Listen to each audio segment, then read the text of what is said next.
Ladies and gentlemen, tonight's edition of the C&J Speedway Review will be dedicated to the memory of Carolyn Burns, my grandmother, who passed away just a few short hours ago at the age Mm. of 88. Wonderful woman, um, just a great human being, and she cared about her family. So if you could just take a brief moment out of your day to shoot a little prayer up for Grandma and to the rest of the family, that would be fantastic. And I'll let Corey rock the open from here. Well, Chris, I just want to say sorry for your loss, and I'm thinking about you. I'm thinking about your family right now, and a lot of prayers to you guys, and you know, you're the best, Chris, and hang in there, buddy. You're gonna do good, and we just all know that we love you, and we love you Much half to death. appreciated, my But Much appreciated, my friend. Thank you.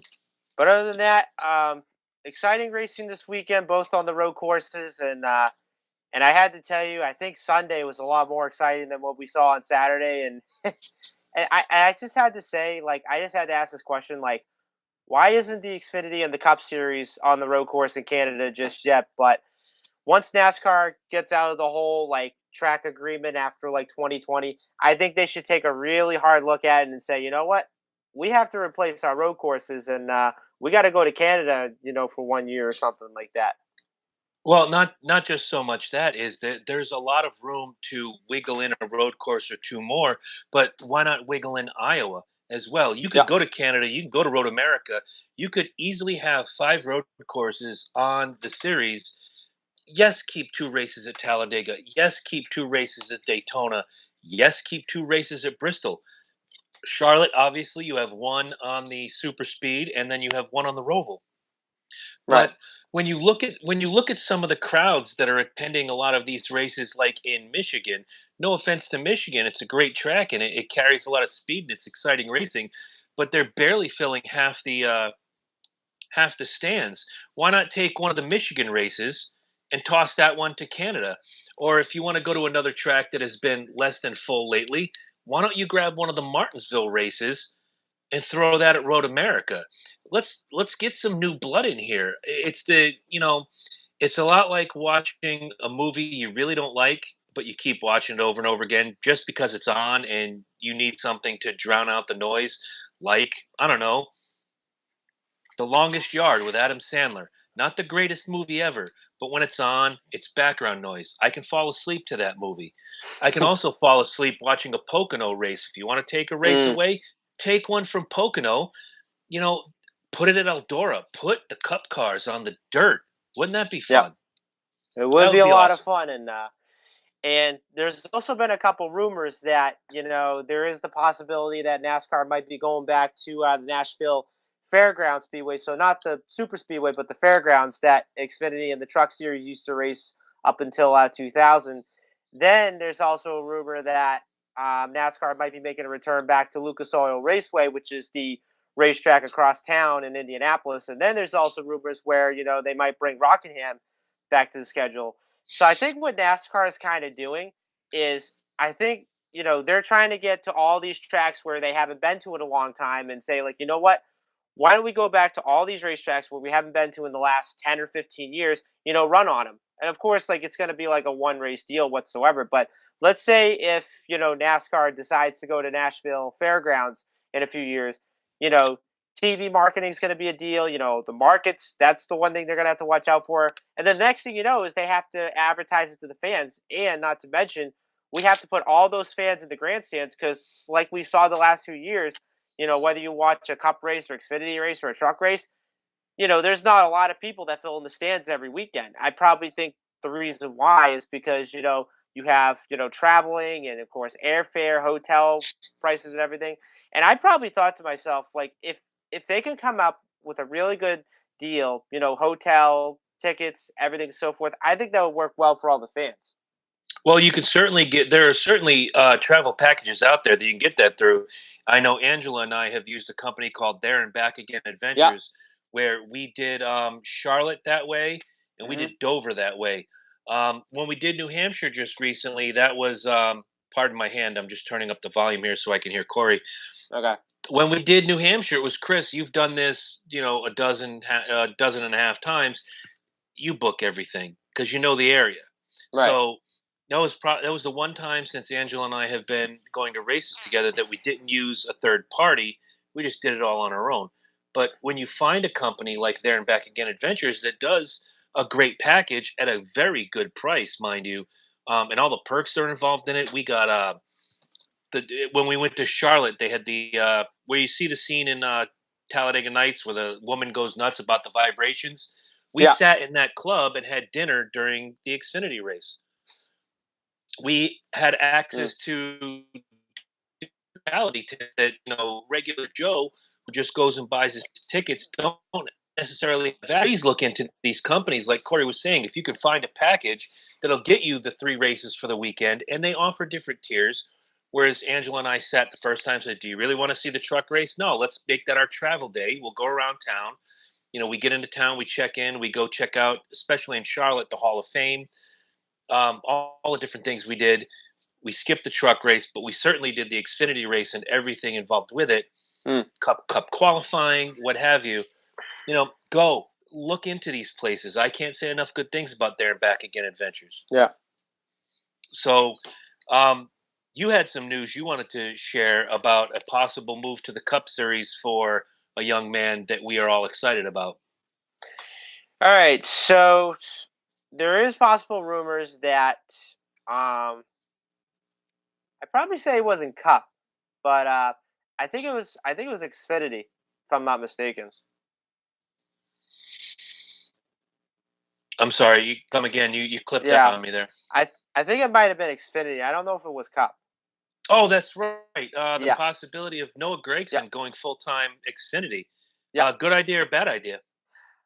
I would probably say, and there is rumors that Noah Gragson is scheduled to replace Elliott Sadler in the Xfinity Series, possibly next year. And I would probably say that he has raced in the Truck Series the last 2 years. Now, given the fact that he's got talent, he's running for a really good team. Kyle Busch, and even though he has the one win, I'd still say that he has the talent, to drive the wheels out of anything, and I think he could possibly win races. But I think if you look at this deal, like, when you're driving for Junior Motorsports, especially in the Xfinity Series, I mean, that's a really huge opportunity. And the way the Junior Motorsports is running right now, they have, I would say, two guys that I think have a really good shot at winning the championship. Justin Allgaier, most importantly, has a really good shot at winning the title this year. But I just look at Noah Gragson. I mean, yes, he's run the 2 years in the Truck Series.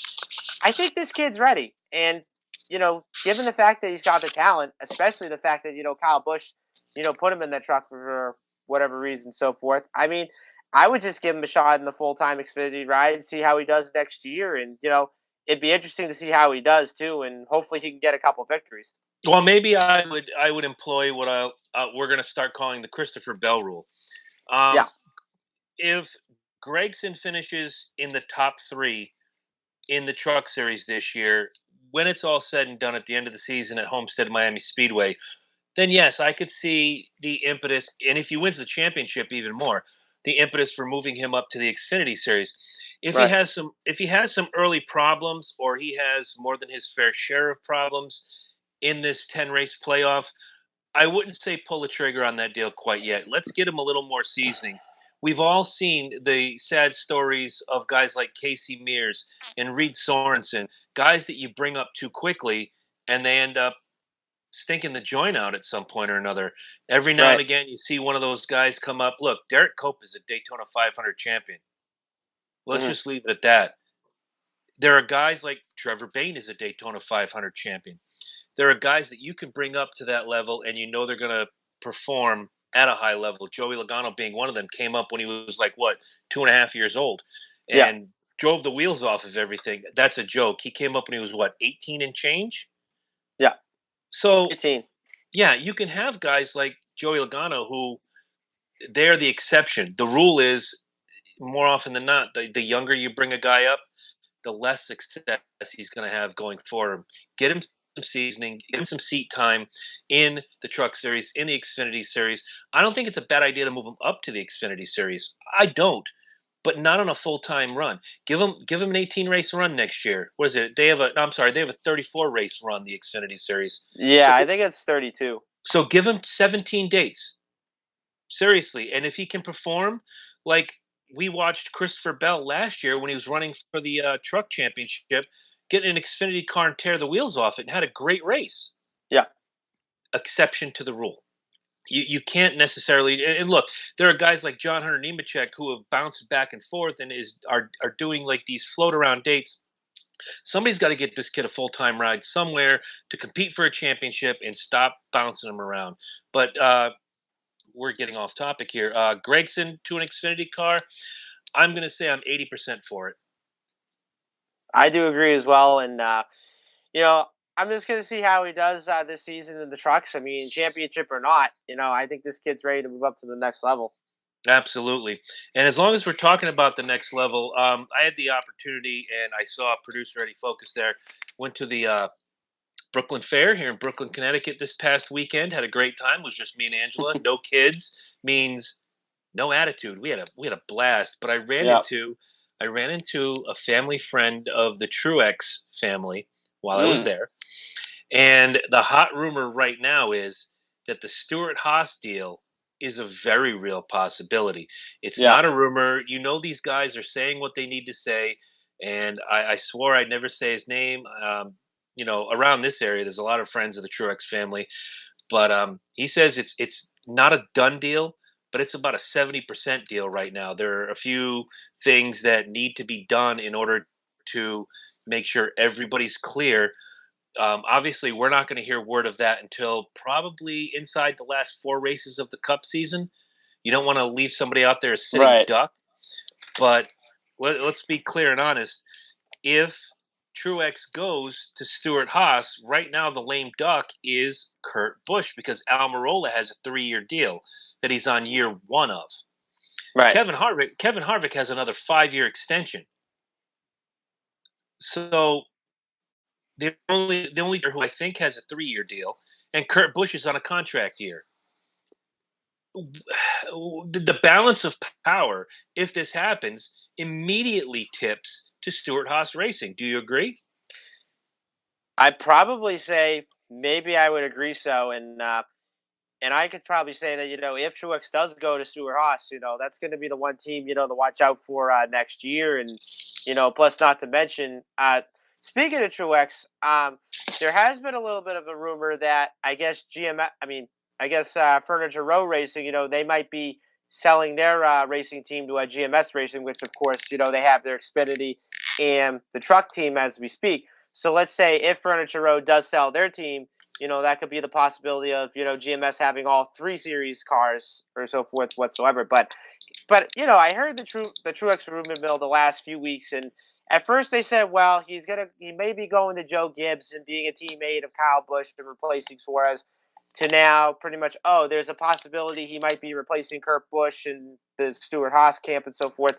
But let's just be honest, Truex's contract goes up after this year, so now it's going to be the deciding factor of where Truex is going to go and what team you think is going to give him a really good ride, give him really good sponsors, and not to mention give him a car that could win races at a championship. Because I look at Furniture Row Racing. The first time he went there, they absolutely stunk, and then the next year they ended up winning the race, and then the year after that they started winning races. They went to the playoffs, and then missed the cut by like I don't know the last race when they blew an engine at Talladega. But then last year they pretty much dominated on the mile and a halfs. They won. They won the championship. I mean, it was the first time that Furniture Row Racing's ever won a championship. Besides the fact that they're the only race team that's not based in the Charlotte area, and to have Furniture Row possibly shutting down its doors and selling it to GMS, I mean, that would be really surprising to me because this is probably one of the competitive teams I've seen this season. Sure, and out of the ashes of Michael Waltrip Racing, which is Mm. where Truex really got his stones out there. Yes, he came up through DEI in the one car, which is where I first saw Martin Truex Jr. And then goes to MRW in the '56, does those goofy commercials, which made my daughter fall in love with this man. And then moving on to Furniture Row, I actually didn't see it as a downstep for him. I saw it as a sidestep. Michael Waltrip Racing was making noise, but they weren't making headlines. Right. He moved sideways into a car that Kurt Busch had drove previously and had some mild success with. Kurt Busch, a little bit older than Martin Truex Jr., but you have to look at it and say, okay, if Kurt Busch can get in that car and he's got all the talent in the world, and Truex is this untapped talent who has been a champion on the then it was the Busch series, I believe. Yeah. Now on the Xfinity series, or was it the Nationwide series? It was the Stay Free Mini Ped series. For all I care, he had success. So that was a sideways move, and basically by himself. And then Eric Jones comes up later, and then Eric Jones flies the coop. Martin Truex has carried Furniture Row Racing on his back for these last couple years, brought them to the dance. To win a championship in a single car operation, last year being a double car operation, let's be honest, Eric Jones wasn't lighting the world on fire in the 77. I still consider it a single car operation. It hadn't been since, let me see if I'm doing my math right, Alan Kulwicki winning the championship in a single car operation was the last time before Martin Truex. Again, I'm excluding Eric Jones for all the reasons I've already said. Basically, Furniture Row, they were dabbling with a second car. They had no business running a second car. But, if they do sell to GMS and they do end up not being a part of the NASCAR Monster Energy Cup Series, it will be a shot. And it's going to tell somebody that, maybe has some scratch underneath them. Hey, I'd like to start a race team, single car, Cole Trickle, Gimmick Jones. What it's going to tell them is your chances of success are basically slim and none. And I think I just saw Slim head to the bar. Yeah. So that no matter what, we're going to keep our eye on this particular subject for as long as we need to. But right now, we're going to talk about the Truck Series in Canada. Nobody saw this coming. Last lap gimmickry between I think it was Brett Moffitt and Stuart Friesen, and out of nowhere, Senor Justin Haley sneaks by everybody and gets the win in the truck race Sunday in Canada. Corey, you were texting me. Oh my God, did you see this? Was this not the bomb? Thankfully, the NBC Sports app on my Fire Stick allowed me to watch the race over again the next day. And I was, again, this won't happen this coming week at Darlington. Spoiler Jones, I won't be able to watch Darlington as it happens. So, Corey, no text messages. Okay. So, thanks to the NBC Sports app, I can watch the race the next day in its entirety. No more 30-minute greatest hits package. I can watch it from start to finish. When I saw this last lap tomfoolery, I am going to say it was one of those racing deals. You have the 1 and 2 trucks running side by side, running hard. Both want to win. They touch. They go sideways. Here comes Justin Haley, basically like an RKO out of nowhere, and winning the race. You watched it live as it happened. What was going through your mind as you saw this? So before I want to get to my my opinion on this, it was actually the 2 KBM trucks of Noah Gragson and Todd Gilliland, but I'm sorry. Why did I have Friesen and Moffitt on the brain? Okay, no. Now that I look back on it, you're right. You are absolutely right. I'm looking at the picture now. My mistake. Again, sorry guys. Tough day for me. So if I make a mistake, it's your fault. But anyway, so looking back on the last lap, I mean, I pretty much saw it. Here's one kid that missed the playoffs by about a couple points, trying to get his first win. Here's a kid that's already in the playoffs, has to win in order to advance to the next round. He's trying to get the win. So as they were coming off the last corner, I guess what happened was Todd tried to block the bottom, whatever it is, but I guess Noah kind of came down pretty quick, and it looked as if they were going to run side by side to the finish line. But I think what happened was I think Noah kind of forced the issue just a little bit, and I guess both trucks touched. And then next thing you know, both trucks ended up spinning sideways, and Justin Haley snuck over for the win. Now, listening to both interviews, Todd pretty much kept his composure. He said, well, I'd rather go punch him right now, but I can't, and so, but, I'm going to have to cool off and then just like tell him like, what happened like on my side and so forth and whatever. And then Noah's side, he ended up saying, oh, that was my fault completely, and not to mention, here's a kid that's trying to get a win and, trying to make it to the next round. But, I'd say like, whoever is to blame about this incident, I would just say, you know what, it's just racing. But when you have a guy that's already in the playoffs that has to win the race, to make it to the next round, they're going to force the issue, and it's going to be very interesting to see if Noah can bounce back with this, which I really think he can. But hopefully, Todd Gilliland can end up winning the race before the season's out. But I just look at Canada, and out of all the finishes they've had the last couple of years, I think this one's probably got to be the best finish by far. I mean, I would say 2013 and 2016 and also 2014. I would say, 2016 would be a close second, and then 2014 would be third, and then 2013 would be fourth. But I think this one, especially the fact that, it opens up the playoffs, what an exciting first round. And I think this is going to be very interesting.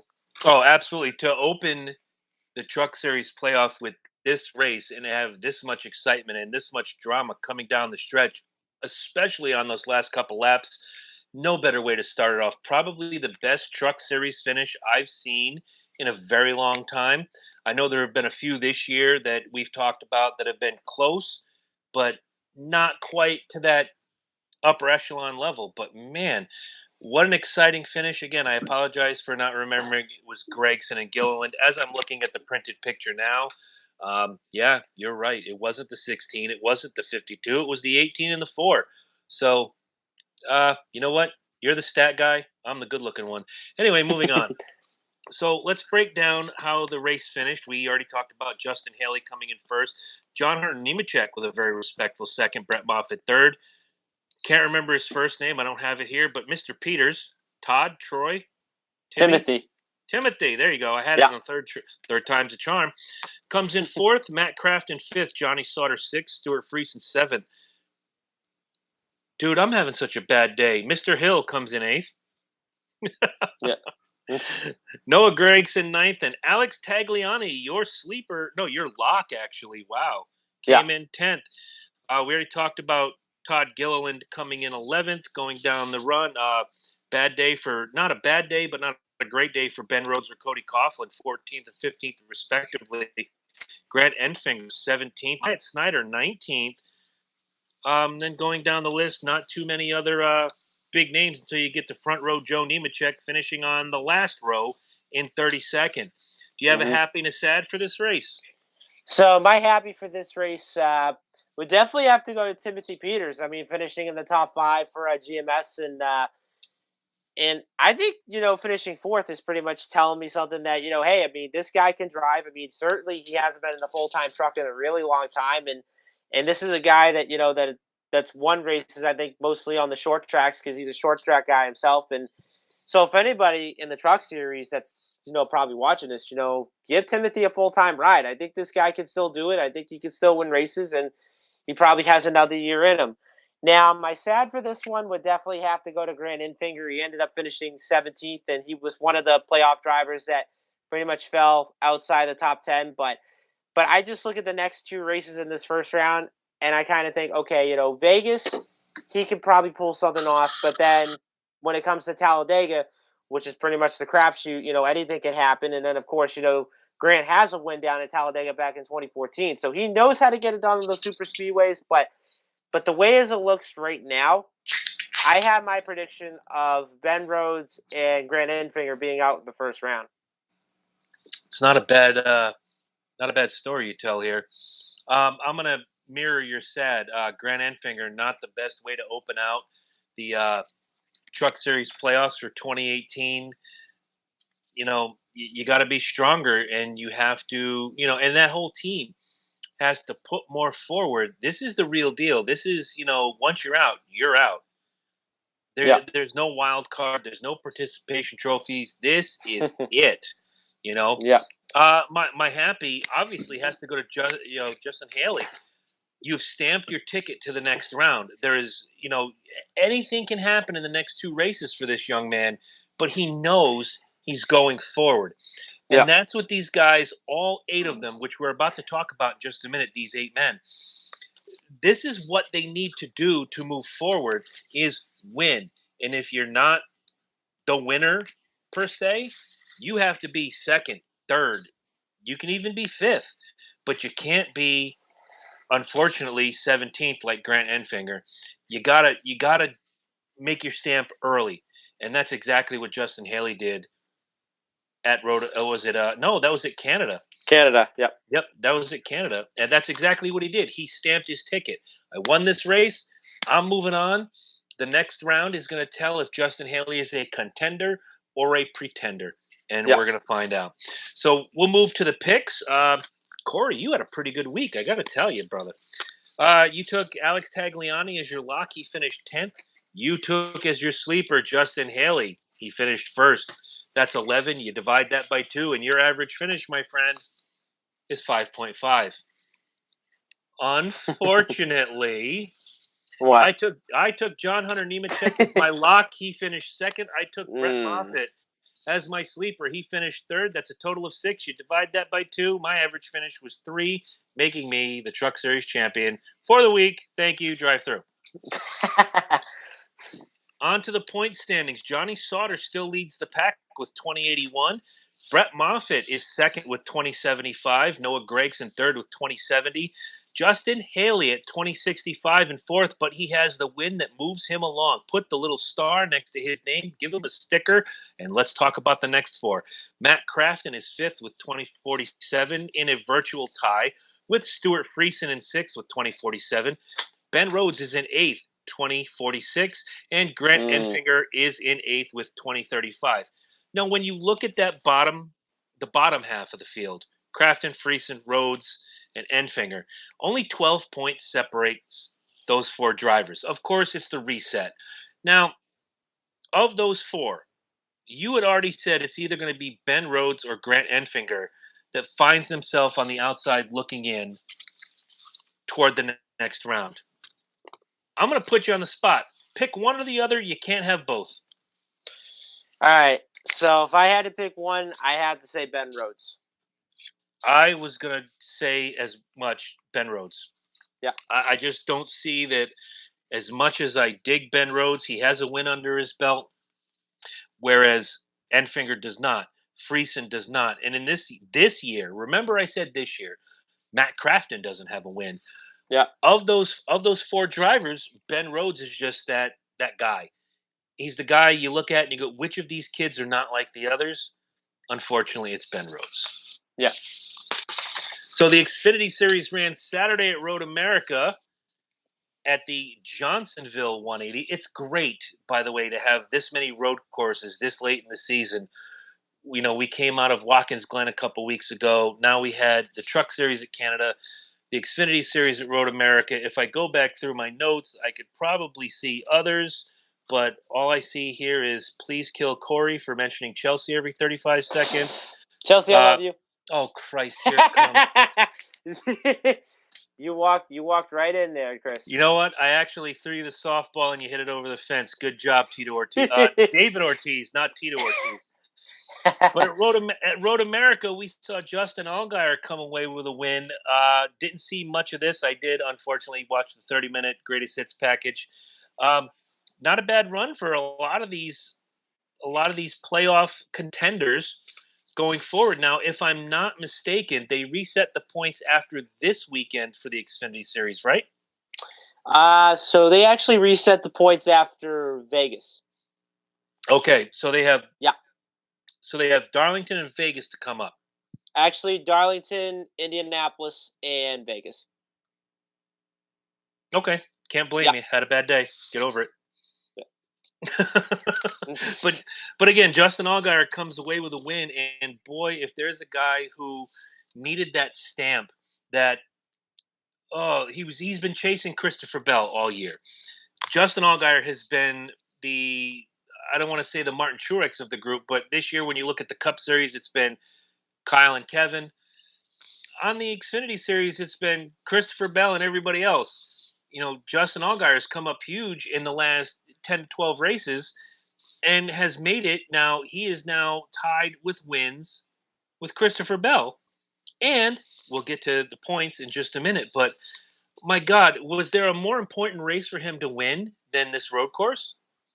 Well, I could probably say now I know who to pick when the Xfinity guys go on the Charlotte Roval in September. But if you look at Justin Allgaier, I mean, He's already won 2 of the 4 road courses that the Xfinity Series have raced on this year, and quite frankly, this past Saturday it actually surprised me quite a bit because it kind of made me thought, since when was Justin Allgaier really good on the road courses? When here's a guy that that used to run good whenever it comes to like the short tracks or the mile and a halfs or whatever it is and so forth. I mean, I didn't even expect Justin Allgaier to be a road course guy to begin with, but if you look at him this year, 4 wins this season, tied with Christopher Bell.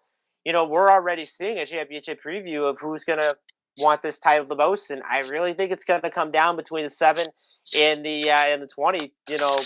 By far, and I just look at it right now. If those guys were battling in the championship at Homestead in November, I would have to go with the 7. Oh, absolutely. And right now, it has been really a Justin Allgaier world. And like I mentioned, the last 10 to 12 races, if you go back and track it, he's been hot. Yeah. And one of the things that I took away from this was I heard the announcers keep saying Allgaier's hungry. Allgaier's hungry. Not that Bell had the worst race ever. I mean, 23rd is not a great finish, but he wasn't dead last like Jeff Green has been in the last 5 or 6 races. Yeah. It's not like he had an Austin Cindric day, another title contender. But Justin Allgaier just seems to be right where he needs to be every single week, and he's been chipping away. We've watched this lead change over the last several weeks from Sadler to Bell and now to Allgaier. Custer was right up there at one point. Hemrick was right up there at one point. When you look at the points, which we'll look at later, the top 5 are separated by only 33 points. Right. And when you say that, and we're just 3 races away, you said, Vegas, Darlington, Vegas, and Indianapolis, Yeah. all of that can change. But when you Right. reset the points, it's going to go back to Allgaier and Christopher Bell. Now, when you look at some of the things that might throw a wrench into the reseeding, they're even in top 5s and top 10s, if I'm reading this correctly. Right. So now you have to go deeper to separate those two. But again, all the wins in the regular season only matter for the reseed. A guy like Daniel Hemrick, Brandon Jones, Austin Cindric could come up huge, grab a win, move ahead. A guy like Allgaier or Bell could have a bad day and find themselves on the outside looking in, as much as that sucks. And we've seen it before on all 3 series where a guy who everybody thinks, Kyle Larson last year. We've seen it. Yeah. But you watch this, and again, my 30-minute highlight reel, all I kept hearing the announcer say was, Allgaier's hungry. Allgaier's running like this is like the last race of his life. What did you take away from this race? See, I just looked at this past weekend, and I just thought to myself, Justin Allgaier pretty much dominated, when it comes to the road course this past weekend, and I just look at it, 4 wins this season.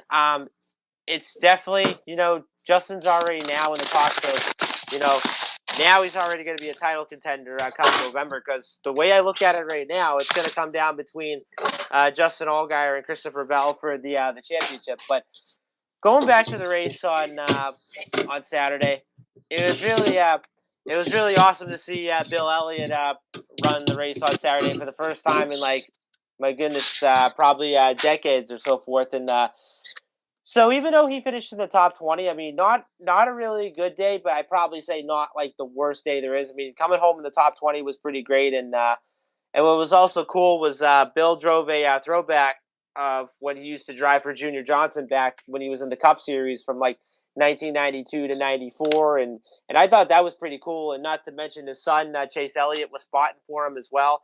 But the Oh, one wow. thing the one thing I really want to take away from this was I was really impressed on how the Childress guys ran this past weekend at Road America. You had Matt Tifft, who started on the pole, finished second, won a first stage.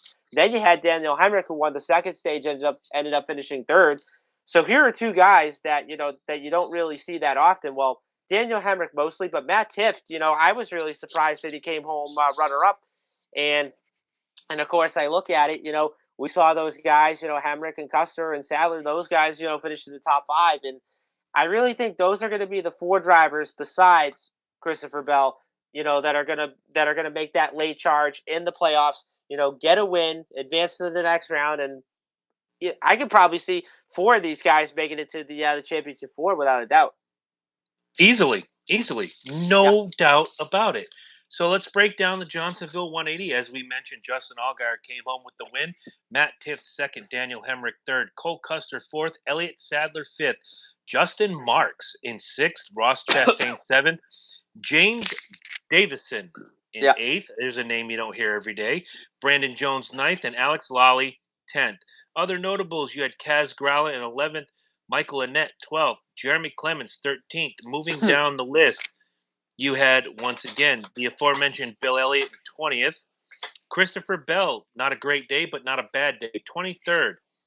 Ryan Truex, 25th. Not the best. Ty Majeski, 28th. Connor Daly, who you had in your picks, Yeah. 31st. Tyler Reddick, 34th. Austin Cindric, 37th. And I will continue to mention Jeff Green finishing last until Jeff Green realizes he should just go get a job somewhere else. Right. So give me your happy and give me your sad on the Johnsonville 180. All right. So my happy for the Saturday, I'm gonna have to give it to Matt Tift. I mean, last year he almost won the race and then he got spun out in the late going. This year he ends up finishing runner up, and again, I'm pretty much impressed of how he ran this past Saturday at Road America, and I think he is another kid that that he's going to be one to watch for when we go to the Charlotte Roval in September. Now, my sad for this one, I'm going to have to go to Austin Cindric. Should have been a contender this past weekend. Had the engine failure, I would say like 15 laps in the race, and which pretty much ended his day. And quite frankly, I'm just disappointed, how he's been running the last couple of weeks. I mean, he has been running good, but yet again, he's just not closing the deal. I'm going to have to mirror that. Austin Cindric is my sad. Yeah. Again, you're a championship contender. You led a couple laps, but the team's really got to put together the vehicle for you to get to the front, stay in the front, and maintain your position in the championship standings. Now, he took a bad hit in the championship standings. It was a lot closer than this before, but with Matt Tift finishing second, that increased the gap. It's not often we pick a driver that finishes 20th position as a happy, but man, my happy goes to Bill Elliott. Just to see him out there again, to the point where I'm at work when this race is happening, and my phone buzzes, and it's the NASCAR app saying, "Watch Bill Elliott take a lap around Road America." What do? I stop what I'm doing, I clip my little gimmick phone, and I watch Bill Elliott take 2 laps around Road America. You could not take the smile off my face. It was so awesome. I would love to see more guys like Bill Elliott for a one-off. I'd love to see Mark Martin, Rusty Wallace, Terry Labonte, Bobby Labonte. It was great watching Jeff Gordon fill in for Junior when Junior had his concussion a couple years ago. And to go to one of those races and be weirded out saying, okay, I see the 88, but I know it's Jeff Gordon behind the wheel. Now, every other time I go to a race since 1994, Jeff Gordon has been the 24. It would just be great to see these Hall of Famers just jump in a car for 1 week and get out there with today's talent and either find out that you still have what it takes. And look, you finished in the top half of the field, Bill. Good job by you. Yeah, good job, Bill. But again, just to see that the old, like Kurt Busch said it last week, man, old guys rule, and I'm one of them. So yeah. Well, considering I'm as old as some of the guys in contention for the Cup this year, I guess I'm par for the course, man. I'm good. I'm in my prime right now, baby. This is it. But we've gone through the happies and the sads. We've gone through how they finished the race. Let's go to the picks before we go to the points. Mm-hmm. I'm going to start with me because Corey does not want to hear his. I took Cole Custer as my lock. He finished 4th. I took Elliott Sadler as my sleeper. He finished 5th. I took Bill Elliott as my hopeful because with no Cup race this week. We had to give a hopeful to somebody. Yes. Bill Elliott finished 20th. You add that up, you get 29. You divide that by 3. My average finish was 9.66.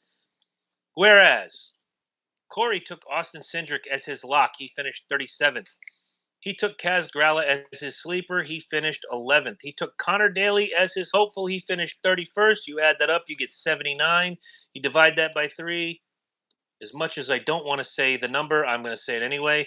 Your average finish was 26.3, meaning I swept this week. I am the king, and all shall hail. Doesn't happen often because Corey Statman Jones over there usually buries me on some of these races. But then again, let's remind the folks, which one of us has finished 1, 2, 3 in the picks? That's right. I'm the only one with a 1, 2, 3 finish. Stuart Haas Jones. Yeah. All right, so we move on to this week at Darlington, South Carolina, one of my, if not my favorite track of all time. Yes. That I've ever been to live or at all. Egg-shaped oval. If you've ever had the opportunity, like I have, to walk on the track and rub your fingers against it, the pavement is it's rough. It's not smooth. It's everything you want racing to be. It has a history of tearing up tires. If you're driving that car too hot, you're going to tear up the tires. You're going to end up in the wall. Coal trickle like an MF into the wall. It's that track. There's so much history there. From the moment you pull up to Darlington Raceway on Route 52 in Darlington, South Carolina, and if you're ever down there, go down Route 52, buy your beer at the Bilo. It is the cheapest beer in town. Trust me, I know. And they're open till 3 a.m. for you to buy beer. So congratulations to the Bilo. Only on race weekend, though. Okay. But I look forward to Darlington every single year, which is why Corey is not allowed to text me, because Sunday I'm taking my stepdaughter and my daughter and the Eternal Flame and the Goddess of Love. We're going to the Woodstock Fair here in Connecticut. It is fair season, and that is our favorite time of year, where we will see producer Eddie Focus selling whatever it is he sells at the fairs. And I'm just going to miss Darlington Live, and I'm going to miss the party because, I know, my daughter's coming to town. It's her last weekend before school starts. I got to do the good father bit, which I don't mind at all, man. I love my kid, and I love my stepkid, and I love my woman. So, Chelsea, he loves you. Anyway, let's talk about the Xfinity Series first. Name of the race. What are we talking about? When can they see it? All right. And why is Chris going to win the picks this week? So, the Xfinity guys are racing Saturday, the first day of September. Yes, the first day of September is on Saturday, 3:30 p.m. Eastern Time on NBC. You can stream it live on the NBC Sports app. And then, of course, Sirius XM NASCAR Radio, Channel 90, which, of course, MRN, the Motor Racing Network. The voice of NASCAR.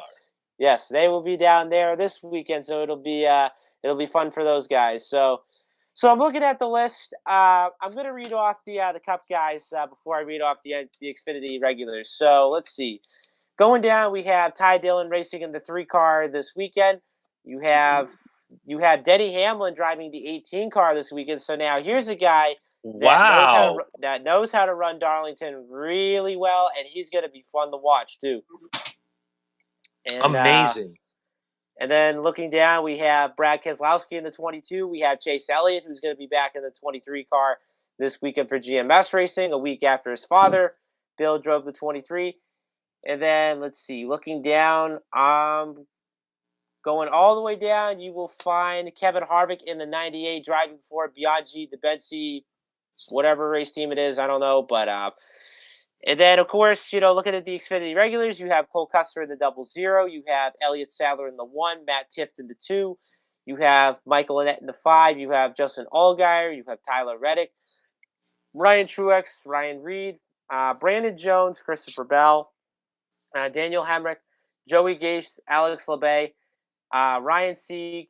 And here's a little bit of an interesting one for you. So driving the 42 car this weekend for Chip Ganassi is going to be none other than Ross Chastain, who is 12th in the points. And Ross Chastain is going to drive a 3-race deal for Chip Ganassi starting at Darlington this weekend, and then he'll also be back in the 42 at Vegas and I believe Richmond, I want to say. How does that affect his standing in the championship points? I think he's still going to keep 12th. I mean, because besides the fact that he's qualified to run every race this year. I mean, depending on because he's basically doing what Austin Cindric's doing this year because he's running Okay. for Penske in one weekend and Roush and so forth. So yeah, so he's doing the whole Austin Cindric rule. Or so Okay. forth. Before you go further, and I hate to stop you because, again, my mind is about a million other places. I didn't break down the points, Right. and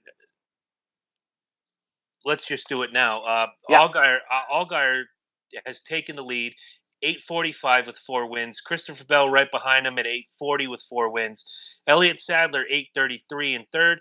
Cole Custer fourth with 832, and Daniel Hemrick is fifth with 812. Those top 5 drivers are only separated, like we said, by 33 points. So these Yeah. next 3 races is a make or break deal. Not so much for Allgaier or Bell, but for Sadler, Custer, and Hemrick, who have 0 wins at all between them. This could be one of those races where, again, we have that leapfrog situation. Custer, all he Mm-hmm. has to do is finish 1 step ahead of Sadler, or 2 steps ahead of Sadler, and he leapfrogs. Hemrick gets a win, boom, he moves up 2 spots. Reddick already has a win, and he's in 7th. Let's go down real quick. 6 is Brandon Jones, 662. Tyler Reddick, 646 with 1 win and 7th. Ryan Truex is 8th with 638. Matt Tiff, 9th with 634. Once again, we stopped the proceedings. The 30-point gap between 6th and 9th. Again, you have an opportunity here for guys to either win a race and catapult themselves into the mix, and get a higher seed, I should say, or just do leapfrog Jones. Tiff could leapfrog Truex. Truex could leapfrog Reddick. It's almost Brandon Jones would have to wreck to have any of these 3 guys leapfrog him at 662. Yeah. But again, a really exciting situation. Austin Cindric 10th with 548. Ryan Reed is 11th with 535. Again, you'd have to have a really big gap in finishes for Reed to jump over Cindric. Or if you're Austin Cindric or Ryan Reed or any of these guys, get a win, catapult yourself forward, and stamp your ticket. Make sure that you are high seed Jones going forward. Ross Chastain, 12th with 511. I apologize once again. Won't happen again. It's Corey's fault all the way. Yes. So let's see. Moving on, we have Jeremy Clements in the 51. We have Austin Cindric, who's going to be in the 60 this weekend. And then you have Timmy Hill. You have Mike Harmon. And let's see. Last but not least, you have Morgan Shepherd and Jeff Green. Well, Jeff Green will finish last. We know that. All Morgan right. Shepherd will be somewhere between 36th and 33rd. But that's Yep. not what we're here for. We're here for the lock and the sleeper. And for the Xfinity series, even though I'm the grand champion of the world this week, I turn the microphone over to Corey Huffnagel. Give me your lock and your sleeper for the Xfinity race on Saturday. All right. So my lock for this weekend, very easy, very simple. I'm going to go with the 18 of Denny Hamlin. Even though he won both races here last year, here's a guy that that knows how to run Darlington really well. That's won before in the Cup Series and the Xfinity Series a couple times, and I really think the 18 car is going to be the one to beat come Saturday. My sleeper, I'm going to have to go with Daniel Hemrick. I really think this is going to be a weekend where I really want to see him perform. Run up front, and hopefully he can win a race. Because let me tell you, that 21 team, they finished third last week at Road America. I really think they have something for them. Okay. My lock this week is going to go to Elliott Sadler. Again, going back to that points that we were just talking about, somebody needs to cement themselves. I've picked Sadler before. Sometimes he's come up huge. Sometimes he's been a hill of monkey crap at the zoo. But I've been to Darlington when Elliott Sadler is run. He is fantastic there. He might not have the best average finish of all, but he always runs tough. He's always a factor. So I'm going to pick Elliott Sadler.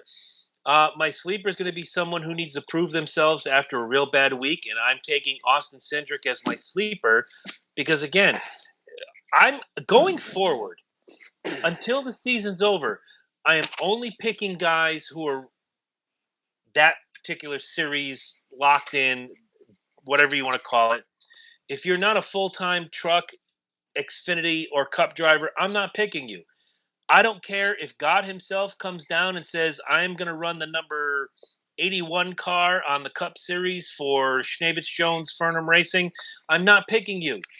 I'm going full-on series, however it goes. That's just how I'm going to do it for the rest of the season. Yeah.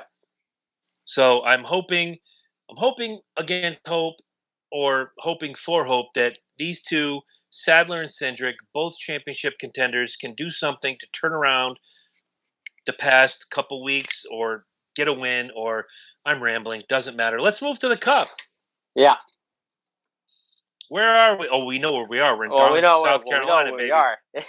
So Sunday night is going to be the granddaddy of them all, the Bojangles Southern 500, which will be 6 o'clock Eastern time on NBCSN. So that's right after the IndyCar guys have their race in Portland on the road course in the afternoon.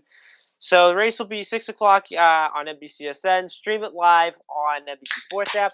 And then, of course, Motor Racing Network, the voice of NASCAR, will have a doubleheader weekend at Darlington themselves.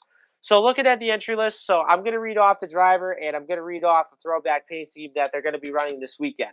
First, gorgeous. So first, we are going to have Landon Castle, who is going to be driving the throwback of when Bobby Allison drove the Miller High Life car in 1988. Jamie McMurray is going to drive the throwback of Bill Elliott's McDonald's car, 50th anniversary from 1998. Brad Keselowski will drive a throwback of Rusty Wallace's Miller Genuine Draft from 1990, which, of course, he drove. That's the gold and black 27. Yep. For that was a when gorgeous he drove car. for Blue Max Racing. Raymond Beetle. Raymond Beetle. You beat me to it. Don't test me, son. I'll swamp you. All right. So Austin Dillon, he's going to drive a throwback of the American Ethanol 15. I don't know what it is going to be yet, but that's probably going to be Sunday until I see it. Kevin Harvick's going to be driving a throwback of the Busch Beer from 1996.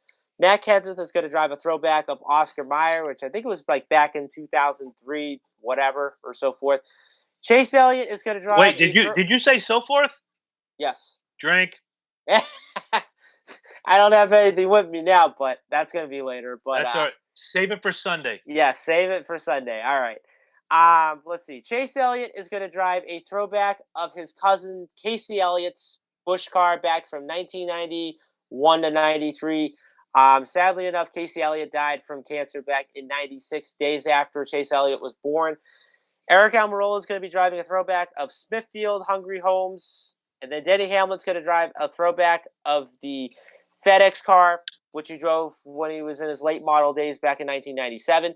This one's a good one. Ryan Blaney's going to drive a throwback of his dad, Dave Blaney's 77 car back from 2003 when they had the whole Jasper sponsorship and so forth. Nice. That's going to be good. I love that car. And then, let's see, Ty Dillon is going to drive a throwback of when Geico started in the Cup Series for Germain Racing back in 2009 when Max Pappas drove for that team. Clint Boyer is going to drive a throwback of Ned Jarrett's 1965 winning car when he won the Southern 500 by 15 laps, whatever the record is, and so forth. Oh, wait. Drink! Oh, man. You do this to yourself, man. Yes. Hi, Chelsea. All right, so Ricky Stenhouse Jr. is going to drive a throwback of Chad Little's John Deere throwback paint scheme from 1997, as with the song Joe Diffie would say, John Deere Green, which I really love that song. In letters 3 feet high. Yes. And also another. You don't want me to do the rest, man. I have a country girlfriend, man. If you'd have said something about so-and-so is going to drive like the Slayer Motorhead gimmick Schnabitz-Fernham, I have all the lyrics, but that's the only Joe Diffie song I know. Right. Well, the real Joe Diffie, please stand up. But moving on. So Kyle Busch is going to drive a throwback of Ernie Irvin's Skittles car from 1998. That one's a good one as well. Yay for Ernie Irvin. Boo for Kyle Busch. which of course Ernie Irvin's going to be at the racetrack this weekend. Nice. Now Daniel Suarez. Now this is kind of my guess. My guess is Daniel Suarez is going to drive a throwback of Tony Stewart's throwback paint scheme. I want to say it was either 2005 or 02. So I'm kind of guessing on this one, but we're going to have to figure that out on Sunday. Eric Jones is going to be driving a throwback of his spotter Rick Corelli, who used to drive in the Truck Series back in the late 90s and the 2000s when he had the Real Max sponsorship, whatever. Mm-hmm. And then let's see, Paul Menard is going to drive a throwback of pretty much the Wood Brothers paint scheme back in like the 60s. I think it's Cale Yarborough this time. You might be right. Yeah. Now this one's my absolute favorite. My absolute favorite, Joey Logano is going to drive a throwback of Steve Park's Pennzoil car. Now this one is my absolute favorite that I love the most so far on Throwback Weekend. Oh wow! And then of course, that's going to be gorgeous. My second one, William Byron's going to drive a throwback of the Jeff Gordon Rainbow car, and of course Jeff Gordon is a 6-time or 7-time winner when it comes to Darlington. And then let's see, Ryan Newman's going to drive a throwback of Neil Bonnet's mom and pop store back from 1993. So that was kind of the second RCR car back in the 1993, whatever. Matt DiBenedetto is going to drive a throwback of Jeff Burton's Exide Batteries car. And I got to tell you, this one looked exactly like it, too. And nice. Let's see. Chris Buescher's going to drive a throwback of when Busch Beans started back in 1908. So they're celebrating 110 years. So that one kind of gets the honorable mention as well. I think Eddie's going to pick that car based on when the Loki and Jabroni show does their top 10. We always steal the Busch Beans line and we say, roll that beautiful bean footage. Yes. All right. Let's see. David Reagan's going to drive a throwback of Dale Jarrett's Sitco car from 1991. Kurt Busch is going to drive a throwback of the Sharpie Rubbermaid car from 2003. And wouldn't this be a really big surprise if he ends up winning in Darlington with that paint scheme? And I really think that's going to be a really big shocker. Whatever. But let's see. Kyle Larson's going to drive a throwback of Davey Allison's rookie paint scheme. Bubba Wallace is going to drive one of Richard Petty's throwback paint schemes of 1972. AJ Allmendinger is going to drive a throwback of Robert Presley's Busch Series car from 1998. Jimmy Johnson's going to drive a throwback of his own throwback paint scheme when he drove the Cobalt car. When, of course, he drove to win his 200 race for Hendrick Motorsports at Darlington back in 2012. So wouldn't that be a surprise if Johnson can win at Darlington this weekend? Now, Corey LaJoie is going to drive a throwback of his father's Busch Series paint scheme back from 1996-97 when he won both championships. Oh, that's gorgeous. I love that one. Let's see. Martin Truex Jr., I don't know what his throwback's going to be just yet, but I remember last year he drove a throwback, I think when it was Dale Earnhardt's Bass Pro Shops car, whatever it was, and so forth. But that one we're going to have to see Sunday. All right. Let's see. Casey Kane's going to drive a throwback of his paint scheme back in 2006 when he drove for Ray Evernham. Jeffrey Earnhardt is going to drive a throwback of his father's paint scheme back in 1978.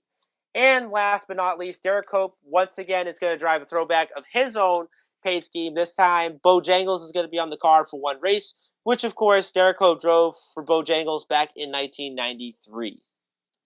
All of these sound fantastic. I don't remember who it was that has the 9-line apparel, which, by the way, I'm wearing 9-line apparel. I have many shirts from 9-line apparel right now.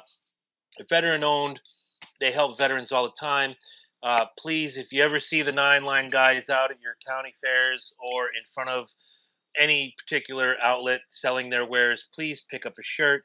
They are fantastic guys. And I want to throw a shout-out to Sean. I told him that, you know, anytime I got to throw a shout-out where we mentioned 9-line and not just go, hey, you know, Sean at 9-line. Sean, 9-line apparel, brother. Now you've seen it. Yeah. So all of these paint schemes are great. I'm going to ask the question of the week before we get into Lock, Sleep, or Hopeful. And I know this is going to hurt your brain, but you might have the answer right at the tip of your tongue. Once again, if you want to get in on the question of the week, all you have to do is be on our Facebook page and like it. You could also do it from right here on YouTube, but we'd prefer it on the Facebook page. What is your favorite paint scheme of all time? Corey, hit it. All right. So if I had to pick one right now, I'd have to say the Miller Genuine Draft Car for the Penske era. All time. Yep. Wow. Which one? The black and yellow, or the black and gold? Black and gold. Oh, as a Rusty fan, I tip my hat. I say thank you. Mine's a one-off, and I was fortunate enough to be at the race in 2004, Richmond, Virginia, the Rock and Roll 400.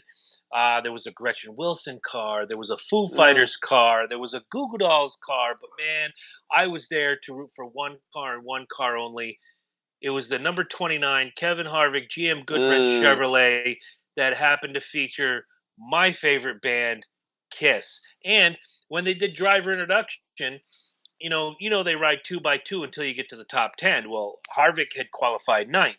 Yeah. So who does he ride around the track in the truck with? The God of Thunder himself, Gene Simmons. Oh, that's awesome. Funny story about that race. We all get there, and they have the Toyota hospitality tent and all this, whatever.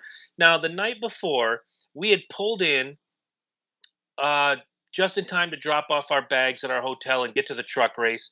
It was the only time a flyover ever woke me up, because we drove 10 hours. We get there, we drop our bags off, we're in the seats, and in the home of the brave. Whoa, hello. Okay. So we have the truck race. Then we have the IROC race. Right after that, we go back to the hotel. We sleep it off. We're like, you know what? Let's just go out and get a nice leisurely breakfast, or brunch, as it were.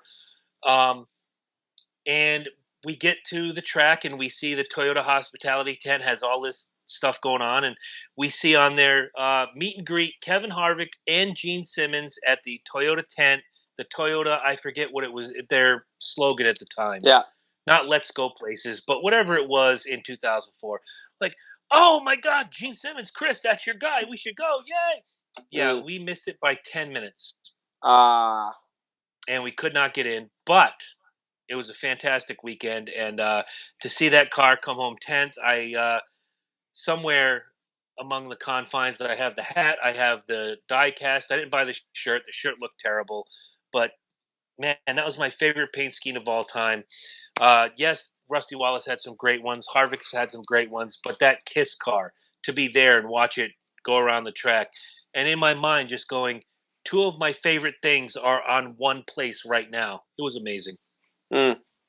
So for all you guys out there watching, listening, whatever, we want to know your favorite paint scheme of all time, because there are so many different answers to this question. I will take the best 10, and we'll read them off next week. Yeah. But without further ado, Corey, I need a lock, a sleeper, and a hopeful for Darlington. So, as what Dave Moody said the last few days, this past week, so Darlington pretty much plays a track of veterans, which, of course, veterans that know how to run this track really well and know how to win races at this place. So, it's pretty much, don't race the competition, just race the racetrack, because, we're going to be racing from day, and we're going to end the race at night. So, the track's going to change just a little bit.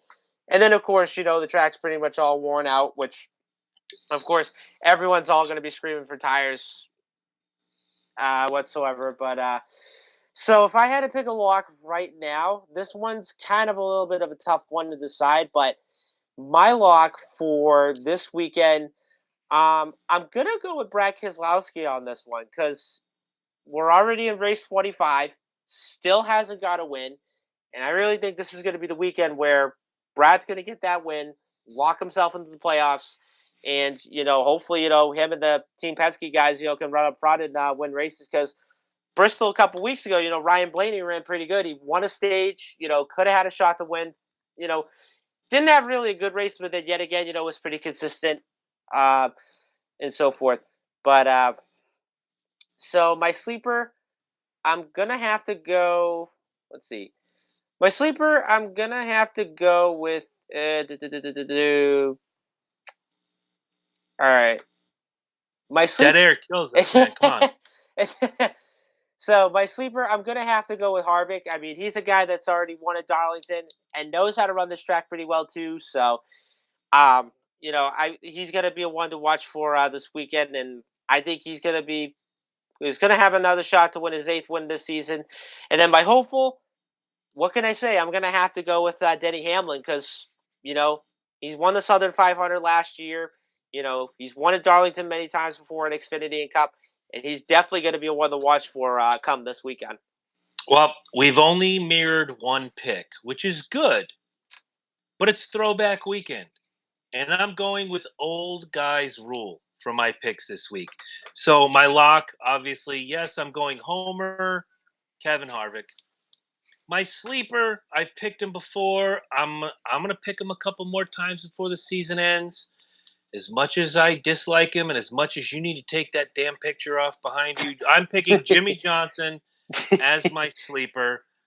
And since it's throwback weekend and old guys rule, my hopeful, and believe me, if it can't be the number 4 or the number 2 crossing that line in first place, God bless him. May Matt Kenseth come across that line in first.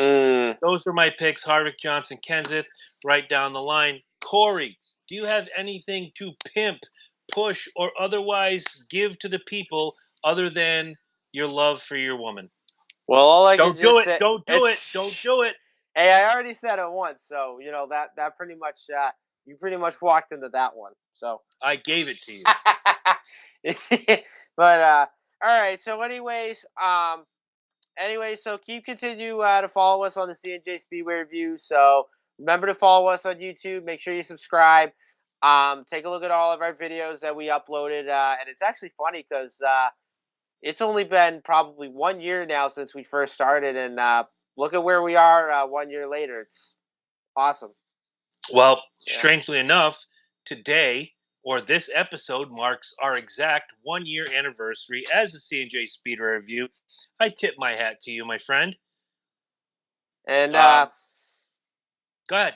And so keep continuing following us on YouTube and Facebook. Instagram, we are at CJ Speedway. Twitter, CJ_Speedway. I almost messed that one up. So I want to give a little bit of a shout out, and I forgot to mention this last week, but I really wanted to get a chance to do this last week. So I'm going to give a shout out to one of my friends. His name is Matteo. I can't pronounce his last name right, but I think it's Giovente or whatever his last name is. Matteo, you might have to text me if I got your last name right or whatever it is. So Monday, September 6th, 2 days after Labor Day, my friend is going to be going to China for a year to do some mission work.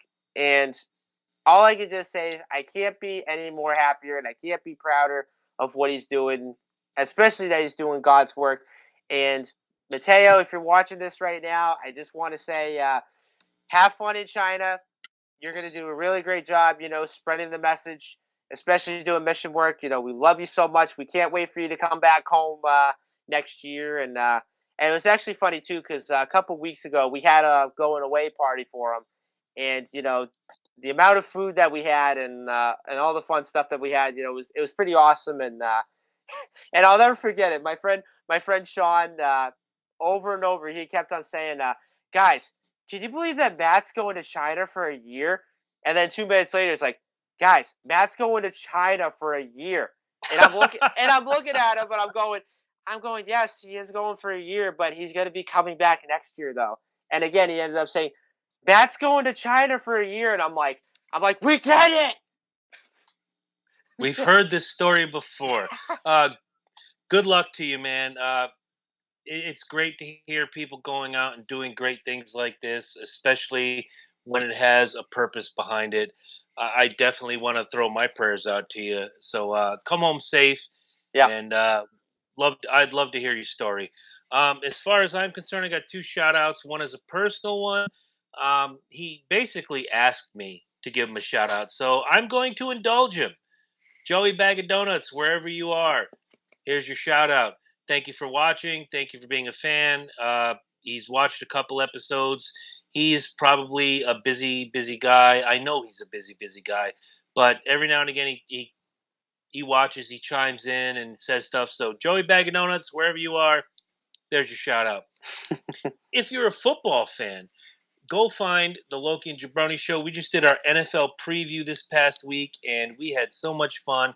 If I could just reach behind me real quick, I think Corey would be interested to know that producer Eddie Focus picked the Patriots and the Vikings to go to the Super Bowl. That's a Both good Loki and choice.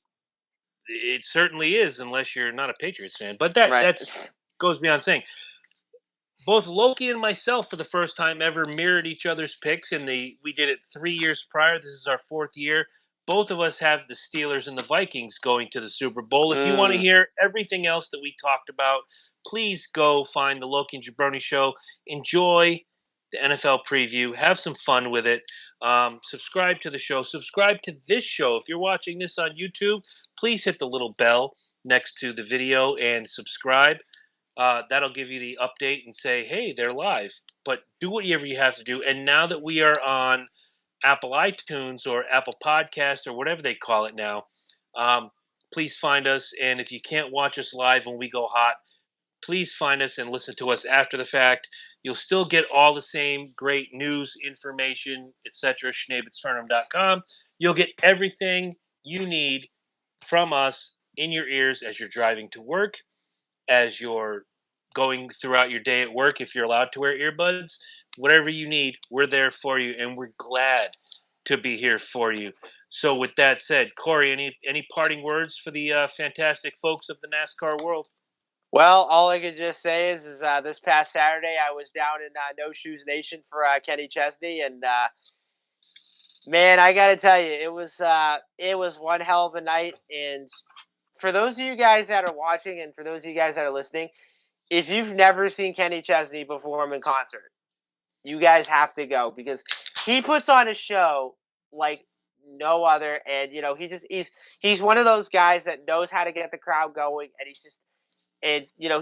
he's always just reminds you of like summertime whatsoever. But I was there this past Saturday at Gillette, and it was a really great crowd. We got to tailgate a lot, and then we went to the show. And so I guess after the show, I actually made friends with this one guy who wants to kick my butt in go karting, and I told him, I said, it's highly doubtful on that. And yeah, all I can just say is, Kenny Chesney, it was a really great show. I loved it. Chris, if you've never been, I highly recommend you go next year because it's one of those shows that, you really want to go before the summer's over. And trust me, you're in for one hell of a show if you end up going. I've never seen a stadium show by Kenny Chesney. I have seen him in an arena. Fun time. He does Yeah. think my tractor's sexy. And really good show. When you say, this is the show to see, again, I'm 809 years old. I've seen just about everybody that I can probably see. There's a few bands that I still have to cross off my bucket list, but Kenny Chesney does put on a hell of a show. But Garth Brooks, Yeah. Kiss, Kiss above all, Stage Show Jones. Look up their videos on YouTube. Um, Whatever. But without getting into a musical debate, Kenny Chesney does put on a fantastic show. I would love to see one of his stadium shows, like at Gillette Stadium. Uh, the only stadium show I ever saw, strangely enough, was Metallica. Mm. I've never gone to a full-on 80,000 seat, show where there's not a bad seat in the house type thing. I'm an arena guy, or I'm a club guy. I love to go see acts play in a club. 2,000 people. You could be on a first name basis with everybody in the room. You know where the exits are. You know where everything is. But yeah, I would love to see a band. I say a band like that. He does travel with a band, so I'd love to see Yeah. Kenny Chesney and his band do a stadium bit at some point, possibly next year. I know Angela would love it, so maybe I'll look into it. How's that? Yeah. Definitely. And if we're both there, probably say on a Saturday, that'd be awesome. And also one other thing, college football starts this weekend. So Chris, good luck to Ohio State this year. And as far as everybody knows, that I'm an Alabama fan, and I've been an Alabama fan I think for like the last 3 or 4 years. And we're starting up on Saturday against Louisville, I want to say. So all I can just say is let's just see what happens in January, and you know best The best of the luck to both teams. Absolutely, and I tip my hat to you, my Ohio State cap right here. Um, you guys are the preseason number one. We are, depending on the poll you look at, number three or number five. Hmm. Ohio State is at a disadvantage because Urban Meyer got a BS 3 game Yeah. suspension. But let's look beyond that. It's the worst 3 games of the year. It's 3 games that Ohio State's going to win 62-7 each time. I look Yeah. forward to that game in November, where Ohio State will once again obliterate the Michigan Wolverines, Mm. because it is a foregone conclusion. Yes. There's a skeleton sitting way over there in the corner who was a Michigan fan waiting for Michigan to beat Ohio State again. Not going to happen. You might just stay over there, my friend. Um, Yes. it's going to be a great football season. Alabama has a pretty tough schedule. I was looking at this in the last week or so. Alabama has a tough schedule. Ohio State has a tough schedule. If you don't Yeah. count those first 3 games, it's the luck of the draw. It's how it works. I can see the Final Four coming down to Alabama, Ohio State, Clemson, and the fourth one's a wild card at this point. Yeah. I could possibly throw LSU into the mix. I Mm. could possibly throw Georgia into the mix. But right now, it's just right now, Alabama, Clemson, Ohio State. That's as far as I'm willing to go right now, picking the championship for. Okay. I like that. Clemson's tough as nails, and being Yeah. that they're in your division, that's somebody. If Alabama and Clemson play, if you guys incur a loss, it's going to be Clemson, Right. because I don't see anybody else on your schedule coming up and beating Alabama when I look at that schedule. But then again, I look at Clemson's schedule. I see LSU coming up and taking care of them, Yeah. because they're close. They're really close, but LSU is going to be hungrier. Um, I can look at my division in the Big Ten and go, there ain't nobody. There just isn't anybody. Penn Exactly. State, no. Who? No. Penn State, no. Michigan, no. Michigan State, no. Just everybody should just go home and give us all the wins, and we win the championship. That's it. Right. That's the way it is. But we'll find out. It's going to be great. Every Saturday is going to be better than the last. Mm. Good luck to Alabama. Good luck to my Ohio State Buckeyes, the Ohio State Buckeyes. And once again, that was also it's a family tradition right there. Yeah. You know, big ups to my family wherever you are. Whether you're in Cleveland, Florida, West Virginia. All of us all around. We're still trying to process the information. I apologize if I was off tonight, but we'll get better next week. Um, thank you, Corey, for all your kind words. Thank you, Eddie, and to Loki, who sent his kind words in while we were recording. Um, yeah, so no matter what, man, we're here for you, and that's what we do. We deliver a little bit of sunshine when there's rain. So there's been times in my life where things have gone wrong, and I have a podcast that I go to, whether it's Three Sides of the Coin, Crime and Sports, Small Town Murder, the Jim Cornette Experience, that helps pull me through a tough time. And doing this tonight was very cathartic. I hope if Mm. any of you are having a tough time ever, reach out to the C&J Speeder Review, reach out to the Loki Giovanni Show, any one of us in the Focus Digital Network. We don't do this just to hear ourselves talk. We do this to bring some entertainment to your life and to help you get through. Life isn't bad, life is good, but sometimes you have bad spots. If this helps one person, then man, the lottery's won. It's all good. And thank you to Corey, thank you to Eddie, and this night was a lot easier than I expected it to be. So thank you again. You're welcome. All right, guys, we'll see you. We'll see you next week for the Darlington recap, and hopefully hearing about Kyle Busch wrecking his car and breaking his pelvis. All right. Good night, everybody. Good night.